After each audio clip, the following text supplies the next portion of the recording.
Alright fellas, what is up? Welcome back. Thank you for tuning in. It is always greatly appreciated. Hope it's going well. Now fellas, it is getting to that time of the year again where we could start talking about Game of the Year 2016. And I want to throw my 2 cents in the ring and say Gears of War 4 deserves the title for 2016. Now, it is all well and good as an Xbox fan to come out here in these comment sections on these videos and say, yeah, Gears of War 4 deserves Game of the Year. It is just amazing. It should get the title. But without giving you guys actual examples as to why I'm saying this, my opinion is kind of pointless. So I want to give you guys examples as to why the hell I'm saying this. And I'll also talk about a few other games I think deserve this title as well near the end of the video. But this is mainly about Gears of War 4 as to why I think this deserves Game of the Year. So let's get straight into it, fellas. Now my first points is I want to talk about the campaign. Quite a lot of people say that they played it quite safe. But I say nah, F that. They did quite a few risks. They sped up the game. With a few new game mechanics as well. For example, if you're opposite cover of someone, you can actually drag them over and you can either kill them or they can counter it by pressing B. So there's a new game mechanic there that I think probably should have been added into Gears of War a long time ago, because it makes sense, right? Dragging someone out from cover if you're opposite each other instead of just trying to trade Nasher shots, you actually drag them over. Like, that is a pretty cool game mechanic. I don't see anyone complaining about it. It is actually a pretty cool mechanic. And these cool death animations that you guys can see there where I took out his head, that is something cool that they added in as well. Like each gun, especially the Lancer with the sword, the chainsaw thing, has its each animation, and I think that's pretty cool as well. So each gun kind of feels unique when you're using it. There's a few new weapons in this game as well, but that's going to talk more about the multiplayer. So let's get back to the campaign. I'm going way off topic. That's what it's like with Gears 4, man. There's so much stuff in this game, you just can't talk about it all in one video. But let's just kind of mainly focus on the campaign at the moment. So the story, oh my god, fellas, if you haven't completed the Gears of War 4 campaign, what the hell have you been doing the last 2 weeks? The story is freaking amazing. It is so good. You've got JD, Marcus Phoenix's son, you got Marcus Phoenix back, and at the end, spoilers by the way, fellas, if you guys don't want spoilers, then you shouldn't be watching this video. But the Coltrane and Beard is back. Is it Damien Beard? Because he invented the DB robots that you fight in Gears of War 4 as well. Now they're a cool addition as well. How it's obviously the Locust, also not Locust, or technically the Swarm are the Locust. But you also have the DB robots as well. That's a very cool addition. It kind of changes up the gameplay. How it's not always just one enemy you're fighting over and over again. It kind of changes it up. And I think that's a good addition as well. Now the campaign, even though it's Gears of War 4, it feels like a new game. It feels like a rebirth of the franchise for a new generation. Now, it's obviously got all the nostalgia stuff for the old school Gears players. For example, the old characters like Marcus, Damien Beard, and Coltrane in there as well.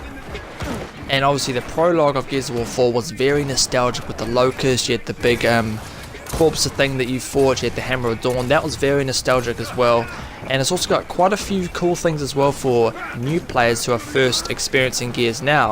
Like obviously all the new characters like JD, Kate, and the other guy, I always forget his name, the black gentleman. I always forget his name. Is it, I want to say Mike? No, that's wrong. Be sure to let me know in the comment section down below on what the hell that character's name is. I'm terrible with names, fellas. I actually had to do some research before this to get the names for the characters. I'm always being terrible with names in real life. In video games, I'm very forgetful when it comes to names. But you've got new characters that this new generation of gamers can really kind of latch onto and get to know and get to love. Now that's why the campaign is so good. But now let's talk about the multiplayer and Horde. Horde 2.0, is it 2.0? Or is it Horde 3.0? Whatever. Horde in Gears 4 is amazing, fellas. You got your classes, you got your sniper, your engineer, your scout, your sniper, you got your soldier, you got heaps of different classes, engineer that you can choose, and it adds a different variety to the game, so it's not always just holding out. Each class has their own strengths and weaknesses. For example, the engineer is good at repairing stuff, but you can get the repair tool if you're other classes, but it costs quite a lot of points, but you obviously have better weapons that you start with. So there's very kind of pros and cons to each class, and Horde, especially on the harder difficulties, is very challenging, but of course extremely fun with friends.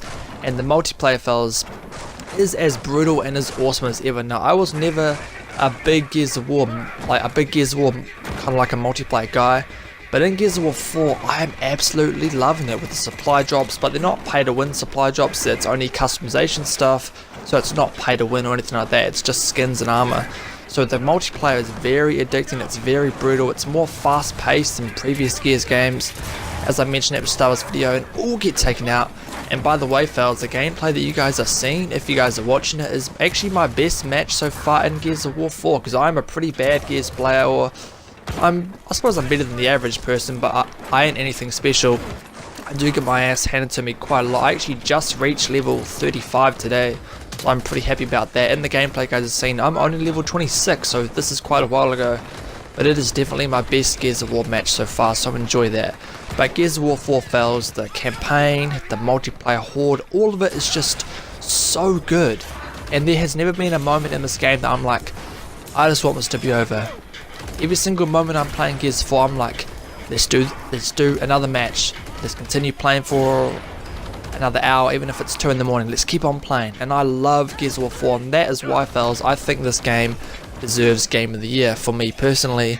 And if it doesn't get Game of the Year and even a nomination, I will be extremely shocked. But a few other games that I do think deserve this title is obviously Doom. That game is incredible. Quantum Break, and even though I've never played it, Uncharted 4 is probably up there as well. But if that gets Game of the Year over Gears, I'm going to be pretty pissed off. But that's just the biased media doing their bullshit.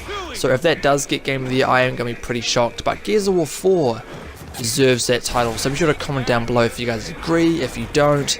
And be sure to let me know on what games you guys also think might get Game of the Year. I kind of think it will probably go to Doom, but I really think Gears of War 4 does deserve that. But as always fellas, thank you for watching.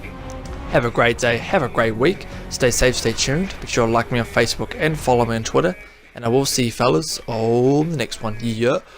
Woo! Yeah.